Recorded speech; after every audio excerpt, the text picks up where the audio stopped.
Guys, when I first started this YouTube channel, I made it my goal to be as transparent as possible with you guys when it comes to trading because of all the BS out there. That's my mission, right? So not just to show you guys the wins, it's to show you guys the losses, to show you guys what actually goes on. And I'm not ashamed to say that I have been struggling this week. Not in terms of P&L wise, yes, we're bad for the week, but in terms of reading the market, in terms of getting good setups, good executions, good, just honestly good entries. And we're seeing a lot of things that used to be working out, right, that are now kind of slowing down because of the different condition we are in. And we've been through this a lot, and the best thing to do is kind of to adapt. So in this video, I'm going to show you guys what's been going on this week ever since the crash we had on Friday due to the tariffs. Same thing happened earlier this year that also caused me to struggle. Coming off a hot streak that we've been on, we hit almost $120,000 last month. This month, we're still up a decent bit of cash, but doesn't mean because the profits, the money to me doesn't mean anything. It's my confidence in reading the market, executing, and adapting to what works and what doesn't work that's been taking a hit. So I want to go over everything with you. I want to go over things I want to do that I do when I'm struggling to get a good confidence in the market that help me not have that many losses. And I kind of want to show you guys the reality of being a trader and the reality of surviving the game for long enough, because some of that works for a long period of time. We had all-time high action, right? And we got used to it. We're doing pretty well to tariff action, to this really crazy volatile spike we've been seeing, and just how you can actually win during these conditions, how you can stop and protect your downside is super key to me. So again, I haven't made a video like this before. If y'all kind of like this, let me know down below in the comments. Join my free community down below in the Discord, or my free Discord community as well. So you can kind of keep daily updates on how we've been doing, how we've been reacting, my trade recaps, free levels, and things like that. But this month, right, we're about to have my first red week that we have seen pretty much all year, right? Going back to the start of the year, let's go back into January, right? Kind of when the whole tariff, when the whole election cycle came in, kind of hit on April, right? When the whole kind of big news came out, and we see how that affected our P&L, how it affected our performance. But this year, we have yet to have a red week. We've been doing really, really well, and we've been adjusting and accommodating to this all-time high action. September was one of our best months so far. Going back over to last year, where the market, the Biden market, the sleepy Biden market, as I like to call it, we're doing well. We're hitting six-figure months consistently. Coming back to this year, whole new market, whole new set of things we have to adapt to. And first thing I want to stress out is trading won't be linear. I have years where I make 5x what I made the previous year, just because what's the market giving me? What's the opportunity we have? Do you have an easy market? Is the market changing?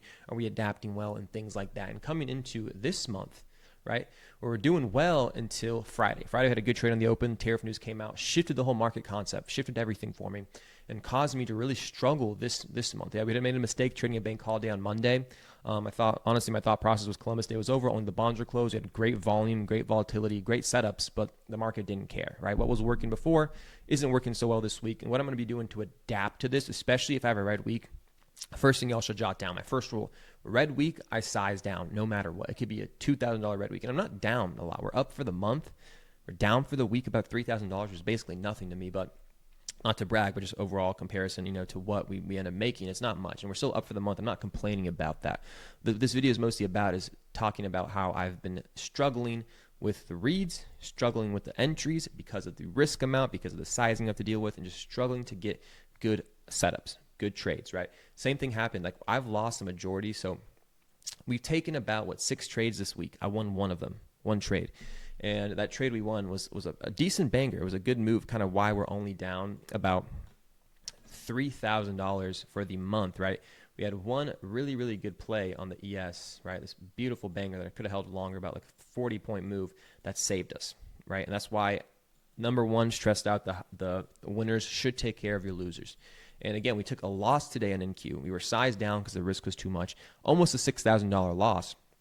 Very, very fast, right? Very, very fast. And something big that I do during this market that I've been doing, when this happened before in the past, is sizing down according to good risk to reward ratio. So what I want to do first is recap the trades we took today, and then kind of recap the week and kind of see how we can improve and just do better with what we currently see. So first things first, we took one loss today, right?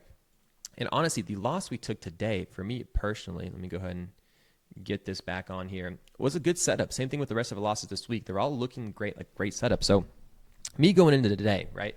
And I think Trump and Putin just hopped on a call, probably why we started chopping right after my entry. But, excuse me. Whoa. Can't speak. This is the aggressive self that just came as well. I know Trump and Putin are going at it. But what we have done today. So super shitty market open. And when we chop around during the open, I expect lunchtime to usually pick a direction. Most of the time, that's what happens, right? In the normal market we've been seeing recently. But we had a pretty aggressive break, right? A lot of good buying pressure above the supply. And my main thesis for today, right, above NQ, we had nothing stopping us from getting into this VPOC level. We just took liquidity out, actually held beneath this on the 30-minute time frame, making the supply level still valid, and we're selling off of it. So we got faked out. But we did see, nice buying pressure, nice volume pick up above the zone, a big aggressive close of the volume cycle above the zone, and a beautiful retest. And that's the trade we took, right? We took a retest of the broken supply in NQ. Let me show you how it looked in the footprint charts here. It looked honestly great, right? We broke aggressively. We had this imbalance coming in, but the volume spiked. The delta looked awesome on the 2 breaks.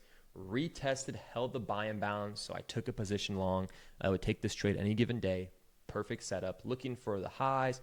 And then honestly, the 300s and 200s were something for me I could have seen hit today, but I think Putin and Trump might have just rejected that for us. Get stopped out, right? We took about a 40-ish point hit, a little less than 40-ish point hit on this, and then we took less than 10 contracts on this trade just because the risk was super wide. And that's something I've been doing a lot in this market. If the risk is wide, the risk to reward ratio still makes sense. I lower size, right? So if I'm used to only losing 5K per trade, which is what I wanted to risk on the setup, especially being this close, this late into the day. I don't like trading, lunchtime.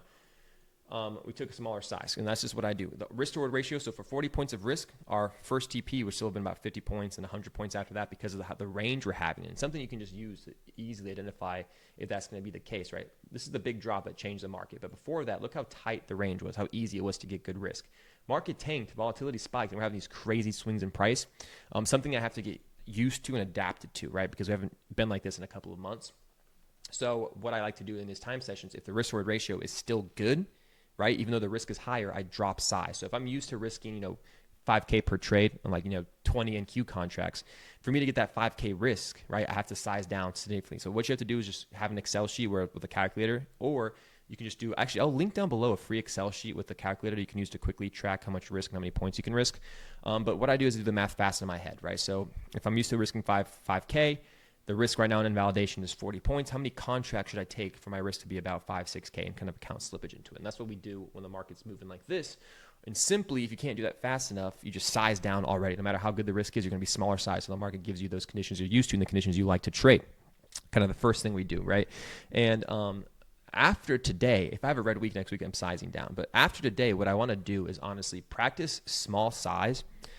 Practice kind of just honestly, if we see volatility spikes, right, be aware that we could easily get stopped out. There's uncertain news dropping at any given second, like the whole Putin-Trump thing. A tweet about China's Chinese tariffs can just cause the market to go absolutely crazy. So what I want to do moving forward from today, as this uncertainty is going on in the market, is be incredibly patient to the point where I'm not taking any single trade unless I see something incredibly A+, meaning that I'm going to look at the 4-hour levels, right? I'm going to look at major liquidity levels. I'm going to look at really good entry triggers. Now, the size of the risk is going to stay consistent because, if we have 40 points of risk, good R&R, A+ setup, I'm still going to take the trade. I'm not going to let this affect me in terms of, if there's too much risk, I'm not going to take the trade because we've played this before, we adapted to it. We'll just reduce size. And I'm going to be practicing small size if there's big volatility spikes, if there's uncertain news, and that's the best thing to do, right? Coming into a day like yesterday where we were correct on the move, we wanted to play a breakout above. We'll go back to the ES, right? We wanted to play a breakout above these 40s for a move all the way up here into these 50s-ish, kind of what we were looking for yesterday, close above. But there was no retest. We didn't get a single retest. So yesterday we were right on the move, but we didn't get an entry, right? So unfortunately, the way she goes, risk was high anyways. Day before that, right? Same thing happened. We broke supply or broke demand, looking for a retest longs. The setup was great. It was there. Entry trigger was there. Market didn't care. Filled us up, but right when we got stopped out, what we saw was a major liquidity sweep. There was a hell of a lot of offers on the level 2. Use Bookmap to see it. Filled all the offers and started pumping up with incredibly aggressive buying. Nice spike. So what we did was we waited for a break of supply and then a retest on this candle right here for a move all the way up into the 75. So that trade kind of saved me today. But day before that on Monday, right, we traded a bank holiday, right? We're literally what we were doing was looking for a breakout. So we got an aggressive breakout. Short sellers came in, especially after Friday where I thought the selling pressure would be aggressive. I was prepared to be aggressive on shorts. Made a mistake, right? Got stopped out. Try the same thing again, breakout of my supply level. This is something we've been doing consistently for the past couple months. It's been working out super, super well. Breakout supply levels for longs and all-time high market that don't seem to be working in this kind of condition. The price action was very swingy, very hard to trade, and then we just went this day. So thankfully we actually caught and took advantage of this pump up. But the day before, massive move up, quick move back down. It's an unforgiving market if you're on the wrong side. It's incredibly unforgiving if you start to get mad at yourself, start to get angry, start to have FOMO seeing these big moves and start to chase revenge. This week, I bet so many people have blown their accounts because they're not taken into account that the condition has changed. What was working out for me before isn't going to work out right now because we're in a different, uncertain condition, incredibly volatile, with the news dropping any second that can just cause complete mayhem and slip you out a bunch of fucking money, guys. So something big to pay attention to. And what I also like to do when the conditions are like this, right? We lost about almost $6,000 today. Let's go ahead and clear some of these drawings. Zoom out to the 4-hour level and focus on the big key 4-hour zones, right? The big thing I want to do is focus on the big key 4-hour levels. Let me just clear all of this. And look at how the 4-hour levels got absolutely destroyed and annihilated from that massive move on Friday. We had a massive gap back up on the open. On Sunday, it's just been a difficult read when it comes to levels, when it comes to the tape, when it comes to volatility, when it comes to volume. A lot of things have been difficult this week. And I'm okay with struggling this week because of what happened. Usually when the conditions in the market are shifting, I start to struggle. It affects my P&L, and I can just look at my data. Whenever we go from bearish to balance, or balance to bearish, or bearish to bullish, the conditions shift and I start to struggle. And we quickly adapt. That's the part about being a trader people don't consider, is always look at your data and always find ways to adapt when the conditions change. So filters on TradeZella, which is what I use to trade. I'll put a link down below to TradeZella if I want to use my journal. But what you can actually do on TradeZella is filter out certain entry triggers, certain market conditions, so you can see what works better during any kind of condition. I highly recommend you'll add tags and filters to every single one of your setups, saying this was with the 4-hour trend, this was in a volatile market, this was during a bear market, this was this entry trigger. So you can filter out and see what works and what doesn't work during certain conditions of the market, right? Very, very important. But what I want to do moving forward, man, is focus on these 4-hour levels. Focus on these heavy 4-hour levels. You might start to form a supplier depending on how this move goes. And kind of just avoid trading in between this uncertain range we're in, going back into a bullish 4-hour market from a straight dive down, taking the massive, massive liquidity sweeps and just having a quick reaction where entries are super, super hard. And I am now prepared after what kind of happened today, seeing this random Putin-Trump news that I think was honestly scheduled here before, but didn't know it would have that big an effect, and just being prepared that Trump could tweet about China at any given time and just cause absolute mayhem again. So what I'm going to be doing moving forward is being patient, right? Practicing smaller size so I'm more confident in these conditions, limiting myself to these A-plus setups, and really just focusing on these 4-hour zones and major liquidity levels that align with these 4-hour zones, and not looking to trade anything in between this weird action we've been seeing since we've had that major tariff reaction. Choppy, slow move up, major liquidity sweep, major buyback up, major move back down. And it's just very random to the point where we're making these new lower lows, making these higher highs, and just kind of chopping around in between, making the conditions for me hard to read and hard to trade, not just because of what we're seeing, just price action wise, but also because of what I'm seeing on the tape, right? And I've been having difficulty here, big difficulty. So I'm okay with being red this month or this week. I'm okay with sizing down next week until this clears out, right? We've made a lot of money so far this year trading, not as much as we made last year because the conditions are obviously different and we're still getting used to them. But what I'm happy about, right, is how much we've struggled this week, but we're only down $3,000. And I am prepared to keep struggling and losing even more money while I start to learn. But something I do differently is I understand. That's why I size down after a red week. I understand that I'm struggling. So if I'm struggling in a market condition, I'm going to size down until I regain that confidence. Right? We were in a hot streak. I was confident. We were absolutely killing. Like we had 2 red days last week. We only lost $8,000 last week, right, for my 2 losing trades. We made $117,000. I was confident. I'm hot coming into this month. Start of this month, we were winning. We were hot, and then market crashes. We start to struggle. And what I want you all to get from this video is it's okay to not trade. It's okay to lose as long as you're following your plan, right? That's why risk management is key. I can keep on losing, and to me, it won't make a big difference because I know I lose, smaller size, market gets better, I'll size back up, it's time to be aggressive, and understanding when to be aggressive, when not to be aggressive is super, super important. Now this week has gone by, I've understood that it's hard for me to actually understand and get a good grasp and get a good entry. I'm gonna chill. I'm gonna chill, drop size, and just be very patient, guys. So moving forward, right, we're gonna be watching these key 4-hour levels.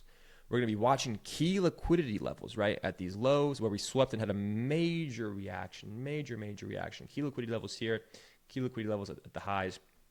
And once we get back into all-time high supply, conditions are kind of what we're used to. We'll start to get better. Or And it's something that shifted me because during this bearish reaction, I thought the market would continue to fall. I was like ready to be aggressive on shorts.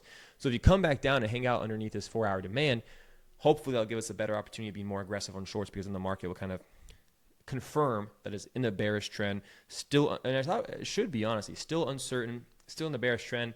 The news about China could be fake, which is what I'm thinking it is, especially after that gap up we had and that major reaction having back up. So I'm just going to let this sit, and until I see like better confirmation of us not making any new lows, not making these crazy elevators down, and actually holding a consistent higher low and higher system, right? Because for me, like right here, we took these lows out, kind of what we tried, right? Took the lows out, instantly back up. Now we're failing to make a new high. If you come back in and make a new low here, it's very tricky because price action isn't giving us clear structure. So hopefully I cannot speak today, man. Hopefully you guys enjoyed this video and just kind of learned that it's okay to struggle. It's okay to be defeat, but that's why your rules are in place, because you're going to struggle every year. It's going to be hard at some point. The market's not always going to be easy and perfect. That's why our rules are in place. That's why we stop after 3 losses. We size down after a red week. We manage risk and size when the risk is too wide. These rules are in place for a reason, because they're the only thing that are literally the only thing that keeping me from blowing my account is having these rules in place. So hopefully you guys learned something from this video and learned that it's okay to struggle this week, right? Don't quit trading. Don't, do something stupid, full port, blow your account because you lost this week. If that's the mindset you have right now, you will never, ever make it as a trader. I know a lot of y'all are also struggling this week because, especially if you trade what I trade, this isn't easy. This is hard. A lot of y'all are doing absolutely awesome this week, which is awesome because y'all are learning to do well in a market that's difficult. So when the market gets better, you'll do even better. So again, all-time high is the trickiest condition as well. But I would say this is trickier as well, just because it's uncertain, no clear structure, and news could be dropping at any second. That just scares the shit out of me, especially since early this year I remember being slipped out a crazy amount of money, guys. But what I really want to say here, guys, let me go ahead and zoom in to myself. It's okay to struggle. Again, I want to be as transparent as possible, so hopefully this helped you guys understand the reality of trading. I know we were on a hot streak, so I don't want y'all to get like a bad look. We're only going to win, we're only going to win, we're only going to win. Red weeks happen, bad times happen, and it's how we react about these bad times. It's how we handle our losers. It's what makes us as a trader. If we can't handle our losers, if we're not good losers, no matter how good we are at winning, we'll never make it. We'll never survive long enough, guys. But I'm prepared to size down next week if I have a red week. Tomorrow's Friday. Fridays have been fucking awesome for me if you want to pay attention to how we've been doing the past couple Fridays, right? Green, green, green, green, green, green, green, green, green, green, green, green, green. We haven't lost a Friday in a very fucking long time. So I am prepared tomorrow. I'm not going to chase anything. I'm not going to double my size. I'm going to do what I said today. Practice looking at these important key levels in the 4-hour time frame.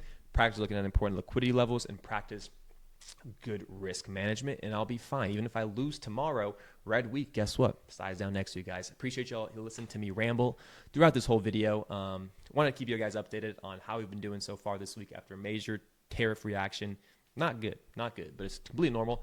See y'all in the next video, guys. Make sure you leave a like and subscribe. It means absolutely the world to me, and it costs you absolutely nothing, guys. I'll see you in the next video. Peace out.